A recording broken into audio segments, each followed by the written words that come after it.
Hello, beautiful people, and welcome back to Angelic Embrace, where we document and narrate the glorious and life-changing near-death experiences from people all over the world.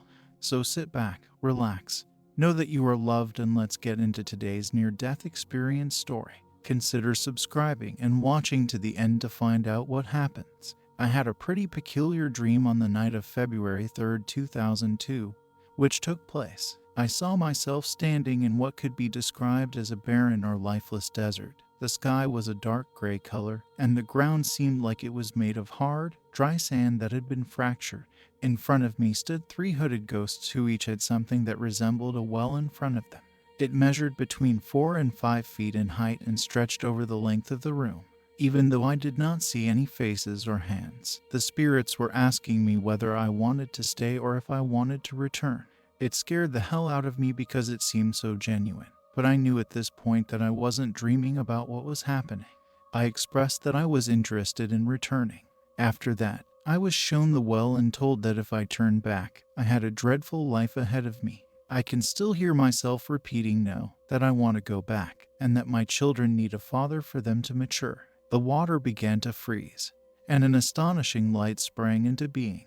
Even though I couldn't see with my eyes, it seemed as though I was looking at a picture of Jesus Christ. The light seemed to be so brilliant that it was overpowering.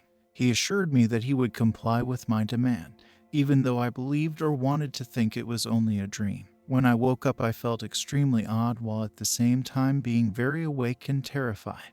I went to work later that morning and had my calls as normal. Nothing out of the ordinary happened, and I didn't even think about my dream. Later on that day, in the afternoon, I had a string call that had nothing to do with what I was working on at the time. It was a pretty easy call, but it was outside of the area in which I was working. Even though I didn't want to take the call, I did so since the firm insisted that they had no one else available to take it. At the time, I was unaware of the fact that another technician had turned down the call because they deemed it to be an unsafe one. When I got there, it didn't seem like a major issue except for the fact that it was 30 feet in the air. But with a ladder, it's not a big thing. I've done many calls like this. I've done many calls like these. Oh well, I just set up my ladder, checked to make sure it was secure, and then I climbed up. Because I had forgotten something, I had to make my way back down. As I started to make my way down the ladder, it kicked out, and I began a 30-foot descent while carrying a 100-pound ladder. As I was falling, there was complete quiet and not a trace of a breeze. It wasn't a really chilly day. After hearing the ladder split, I peered down and saw myself in the light that was there with me. There was also a crack in the ladder. I looked down and realized that I was on the ground. I was floating 30 feet above the ground while this intense light was around me. I expected to see snow in front of me, but instead I saw the light and lovely warmth. The light that was already there with me enabled me to find it. While I was in there, I felt a stop, and in that pause, I was now with the light of Christ. I saw myself as though I was traveling back in time. And in that time, I saw myself in bed, the void, and the accident. I watched myself as though I was traveling back in time. It was strange because I had the impression that I was in a number of different places at the same time. While I was taking it all in, I had the distinct impression that the light was conveying to me that he would grant my want to return. In spite of the fact that I have the feeling that I want to stay here, I have promised that I will return. As I was returning to my body, someone spoke to me, and the only thing I can remember them saying is that I should say I promise. When I opened my eyes, there was a woman and a large group of people standing over me. I had been unconscious for quite some time. There were calls made to 911 reporting that I had passed away.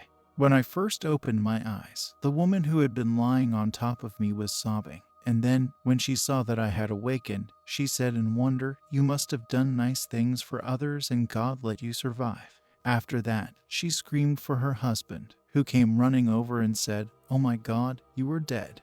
You were about to die, but God brought you back to life." After that, emergency personnel such as police, paramedics, and firefighters arrived and were surprised to discover that I was still alive despite having a lump on my head the size of a golf ball. I was taken to the hospital in an emergency. Now we go on to our subsequent NDE.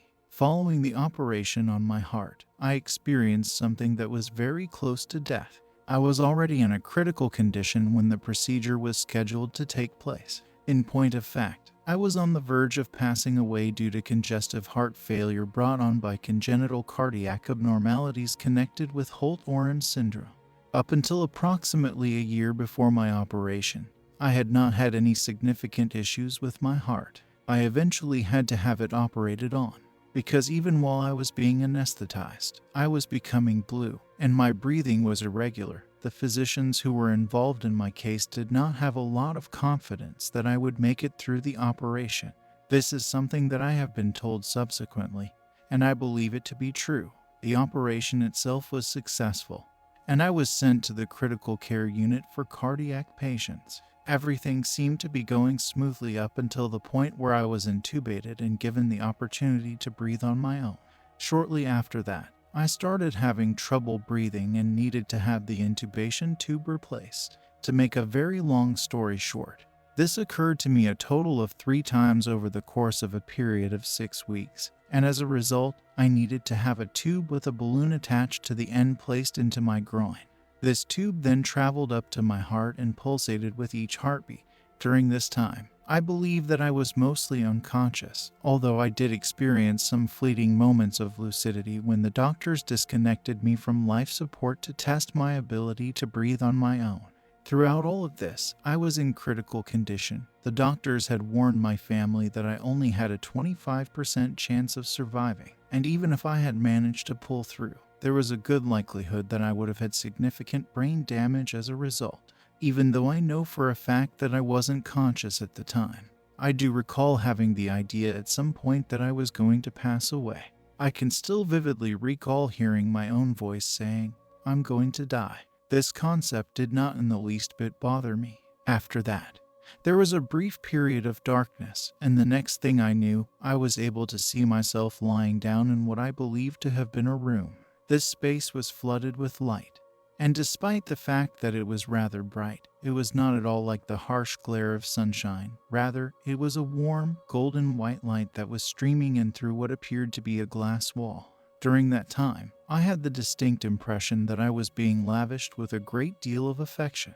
I had the feeling that I wasn't alone, despite the fact that I couldn't see anybody else. After a little while, I was able to make out a soothing male voice assuring me that everything was going to be well and that I would not pass away. It's important that you understand that when I say I heard a voice, I don't mean that I literally heard it with my ears. Rather, the voice was in my head, functioning more like a thought. I do recall thinking that perhaps I had passed away and found myself in heaven. That is the only aspect of the event that I can recall, other than the fact that it did not disturb me in any way or make me feel frightened in any way.